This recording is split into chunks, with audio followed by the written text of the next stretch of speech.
Yo, alright guys, welcome back to Black Cuan. Kali ini kita akan berbicara mengenai episode The Simpsons yang diblokir oleh Hong Kong ya di sana. Dan kita juga akan berbicara kali ini mengenai update berita kripto ataupun Bitcoin di kesempatan kali ini teman-teman. Tetapi sebelum kita membahas mengenai The Simpsons di sini ya, saya ingin menampilkan beberapa informasi yang sangat-sangat positif ya untuk kedepannya market ini teman-teman, yang merupakan indikator buat saya ya untuk long terms itu sangat-sangat cerah ya untuk perkembangan Bitcoin kedepannya secara harganya ataupun altcoins teman-teman. Dan ini datang dari dana-dana institusi yang tetap bertahan di dalam ekosistem kripto atau bahkan mereka meningkatkan exposure-nya di dalam investasi mereka di aset-aset digital teman-teman. Jadi institutional funds update. Di sini yang pertama ingin saya bahas itu adalah mengenai George Soros Family Office ya. Mereka mereveal bets mereka di Silvergate, MicroStrategy, and Marathon. Jadi selama setahun terakhir mereka ini melakukan ini extended its direct exposure to crypto towards end of last year. Jadi akhir tahun kemarin mereka ini melakukan exposure yang cukup banyak ya ke aset-aset kripto. Jadi menurut saya ketika FTX crash di bulan November sampai Desember tersebut mereka ini melakukan serok yang banyak teman-teman. Kemudian yang berikutnya adalah Citadel Security and Susquehanna Advisor Group reveal position in Silvergate. Oke, mereka meningkatkan posisi di Silvergate dan kita tahu Silvergate ini memang bermasalah karena berkait dengan kejadian di FTX kemarin, tetapi ini tidak menutup fakta ya bahwa dana-dana institusi itu sudah tetap bertahan di sana, dan kalaupun market ini terjadi penurunan sepertinya mereka yang sudah siap untuk kembali melakukan seroks di sana teman-teman. Kemudian ada Hong Kong yang sudah mulai terbuka dengan aset-aset kripto mereka di sini. Dan ini ARK Invest ini melanjutkan akumulasi mereka terhadap Coinbase stock teman-teman. Artinya ARK Invest ini sangat-sangat support dengan perkembangan aset-aset digital termasuk kripto ataupun blockchain. Kemudian terakhir di sini adalah DBS Bank. Ini meningkatkan volume trading mereka untuk Bitcoin teman-teman. Jadi selama 2022 ini mereka terjadi perkembangan yang cukup besar sekali ya untuk bank yang berada di Singapura ini. Singapore Based DBS Digital Exchange DEX mereka ini bahkan sekarang ini sudah menambahkan ya support terhadap trading Bitcoin, kemudian Ethereum, Ripple, Bitcoin Cash, BCH ya, kemudian Polkadot dan Cardano ADA teman-teman. Dan menurut saya ini akan membawa perkembangan yang sangat cerah untuk dunia aset kripto ke depannya teman-teman. Dan kita tidak berbicara jangka pendek saja di sini, tetapi untuk long terms ya, karena dana-dana institusi ini pasti akan bertahan lama di sini dan mereka baru akan ambil profit itu ketika mereka menganggap sudah maksimal, sudah banyak lah mereka mengambil keuntungan nanti. Kemudian teman-teman di sini ada perkembangan terbaru dari Cina ya. Masih berkaitan dengan Cina, yang saya katakan tadi, The Simpsons juga berkaitan dengan Cina. Blockchain kripto juga kaitannya dengan Cina hari ini, dan pemerintah Cina ini akan terbitkan obligasi khusus 750 miliar yuan. Buat apa? Obligasi khusus 750 miliar yuan ini teman-teman sepertinya akan muncul dengan teknologi-teknologi baru dan tidak konvensional. Dan benar saja, ini berita dari bulan Desember tahun lalu ya. Dan ini yang terjadi sekarang ini adalah ini nih.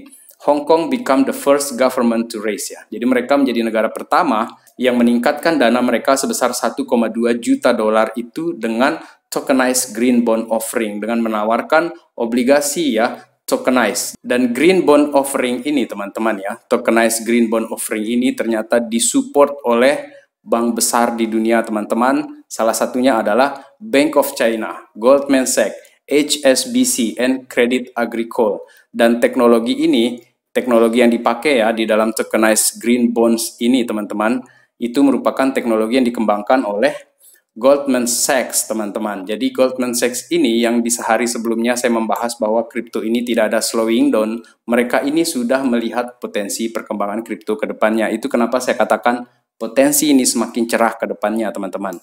Dan ini juga akan menjadi semacam tren ya, karena ini merupakan the growing trend of tokenization. Jadi negara-negara lain sepertinya akan mengikuti jejak Cina dalam menawarkan bonds ataupun obligasi mereka. Dan orang-orang akan semakin aware dengan kripto, mereka akan teredukasi dengan kripto nantinya. Dan saya membayangkan dalam setahun 2 tahun ke depan ini akan semakin masif ke depannya untuk perkembangan tokenisasi ataupun ekonomi ke depannya teman-teman. Dan ini berkaitan banget dengan aset-aset digital ya di sini. Oke, dan kemudian sekarang ini kita ada update ya sebelum kita membahas mengenai The Simpsons nanti itu, apakah USDT dan USDC ini mendapatkan manfaat dari tumbangnya si BUSD teman-teman. Dan apakah USDT dan USDC itu mendapatkan manfaatnya jelas karena selama ini kan mereka itu terjadi perang stablecoin lah seperti itu ya. Jadi persaingan di antara stablecoin itu sangat wajar menurut saya ya. Dan sayangnya di sini investor ini menarik dana mereka itu dengan kisaran 2,5 miliar billion ya, 2,5 miliar dolar itu hanya dalam satu hari dari Binance teman-teman. Karena adanya ini nih regulatory scrutiny. Dan menurut CZ di sini ya, selama 7 hari ini perkembangannya teman-teman. Ini langsung terjadi penurunan nih kayak tangga, tapi tangga turun teman-teman. Ini sekitar 2,4 billion itu ditarik hanya dalam waktu sehari. Tetapi untuk jadi catatan di sini ya supaya tidak food banyak-banyak ya, supaya FUD-nya nggak nyebar banyak-banyak. Di sini BUSD itu tidak berkaitan dengan Binance teman-teman karena BUSD itu memang diminting oleh Paxos di sini teman-teman ya, supaya kita tidak misleading di sini. Kemudian sekarang ini berkaitan dengan Bitcoin ya. Untuk Bitcoin ini teman-teman, ini ada Simpson ya, Brad the Simpson ya di sini, kepalanya dia. Apakah ini merupakan prediksi yang akhirnya akan membawa kita terjadi kenaikan ini untuk Bitcoin, spike dia mungkin sampai 30.000 dolar. Dan tidak sedikit orang yang meyakini bahwa Simpson ini tidak sekedar memprediksi masa depan, tapi dia spoiler masa depan teman-teman. Karena kalau kita lihat di sini ya, saya ulangi lagi di sini. Ini di tahun 1997 ya episode The Simpsons di sini, mereka lagi dance di sini dan di belakang mereka ini ada namanya Crypto Barns ya. Crypto Barns ini semacam gubuk kripto dan ini terjadi di 1997 teman-teman. Dan apakah Simpson ini memprediksi kripto sejak tahun 1997? I don't know guys. Mereka secanggih apa sih mereka ini di sini ya. Kemudian di tahun 2022 kemarin, bahkan The Simpson ini tidak tanggung-tanggung memprediksi Bitcoin ini akan surge to infinity. Dan saya tahu ini bahasa jurnalis ya, harganya tidak terhingga mungkin ya. Tidak kita bayangkan harganya bisa saja di atas 100.000 dolar atau 1 juta dolar. Robert Kiyosaki aja kemarin bilang 500.000 dolar kok setengah juta dolar harganya. Jadi mungkin infinity-nya itu hanya sekedar bahasa kiasan ya, seperti itu teman-teman ya, supaya kita tidak salah-salah tanggap juga di sini ya mengenai The Simpsons di sini.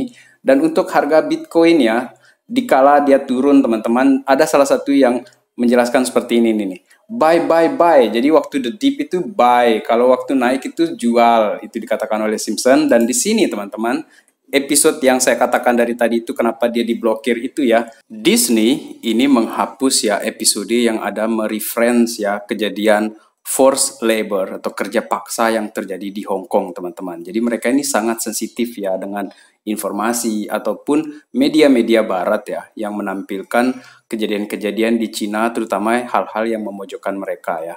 Oleh karena itu episode yang One Angry Lisa ya di Hong Kong itu dihapus karena ini seperti semacam jokes tentang Chinese forced labor scam ya teman-teman. Dan ini berkaitan juga dengan ini nih. Karena di Cina itu ada Bitcoin mines, kemudian forced labor camp where children make smartphone and romance. Jadi ini berkaitan dengan anak-anak yang dipekerjakan untuk membuat smartphone di sana. Kemudian ada Bitcoin mining. Sementara kan kita tahu nih, Bitcoin miners itu sudah diusir semuanya oleh Cina, bahkan mereka itu sampai pindah ke Kazakhstan ya teman-teman. Tetapi ternyata mereka ini merupakan negara yang punya koleksi Bitcoin yang salah satu terbesar ya di antara negara-negara lainnya teman-teman. Kemudian fakta tentang Cina ini juga unik teman-teman, karena meskipun dia tidak suka dengan Bitcoin, anti Bitcoin sekarang ini, mereka terbuka kepada Bitcoin ataupun aset kripto lainnya, tapi mereka kasih pajak investor dan Bitcoin miners itu 20%. Dan lagi-lagi saya ingin tegaskan bahwa ini adalah fakta bahwa teknologi itu nggak bisa dibendung sekalipun berada di negara-negara yang otoriter sekelas Cina sekalipun teman-teman. Kemudian di sini saya ingin membagikan pandangan mengenai Bitcoin ya. Di sini Bitcoin ini sudah menyentuh 25.200 teman-teman, dan akankah Bitcoin ini akan terus melanjutkan pergerakannya? Karena seperti dikatakan oleh Mike Novogratz ya di sini bahwa Bitcoin ini bisa mencapai 30.000 dolar hanya di dalam kuartal pertama tahun ini. Artinya sebelum bulan Maret ataupun sebelum April nanti, Bitcoin ini diekspektasikan mencapai 30.000 dolar. Apabila teman-teman setuju dengan pandangan dari Mike Novogratz di sini ya, Michael Novogratz, coba kalian tulis pandangan kalian di bawah ya di kolom komentar. Saya ingin tahu pendapat kalian. Apakah bisa 30.000 dolar? Kemudian teman-teman yang mendukung dari data ini ya untuk pergerakan ke depan Bitcoin ini adalah ini nih, US Macroeconomic Statistic Encourage Bitcoin Bulls. Jadi untuk data makro dari Amerika Serikat ini ternyata memberi semacam spirit semangat untuk Bitcoin Bulls ya teman-teman. Dan tahun 2023 ini diharapkan menjadi pondasi awal untuk pergerakan Bitcoin yang lebih besar ke depannya. Hanya saja ini ada yang perlu kita sedikit concerns di sini mengenai US jobless numbers ya teman-teman, karena ini nih. Inilah kenapa saya bilang kita harus objektif untuk pergerakan Bitcoin yang terjadi sekarang ini, karena US jobless claims data fuels rate hike, Wall Street slide. Jadi ekspektasi mengenai tingkat pengangguran di Amerika Serikat itu tidak memenuhi harapan teman-teman, karena yang terjadi itu adalah ini dia terjadi decline ya di sini. A decline again. Jadi US jobless claims di sini teman-teman terjadi penurunan di sini yang sebelumnya itu di Februari 2022 tersebut tanggal 18 itu ada 198 poin, di sini turun 194 teman-teman.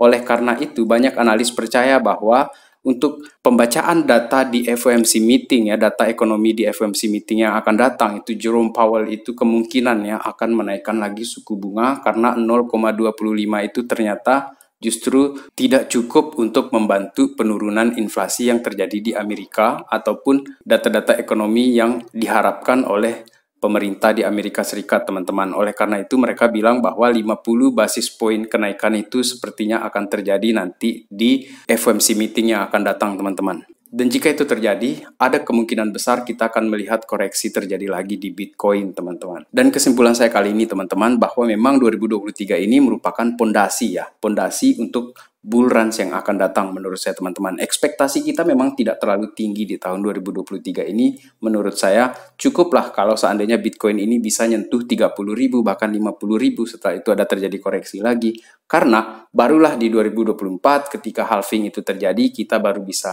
bicara banyak lah di sana untuk mengenai profit segala macam ya. Untuk sementara ini kita enjoy the ride guys. Enjoy the ride. Jalani saja dulu, nikmati saja dulu perjalanannya sambil kita melakukan DCA. Ketika terjadi pullback kita DCA lagi. Dan sekian video kali ini teman-teman. Terima kasih telah menonton. Salam Black Cuan. Peace my friend.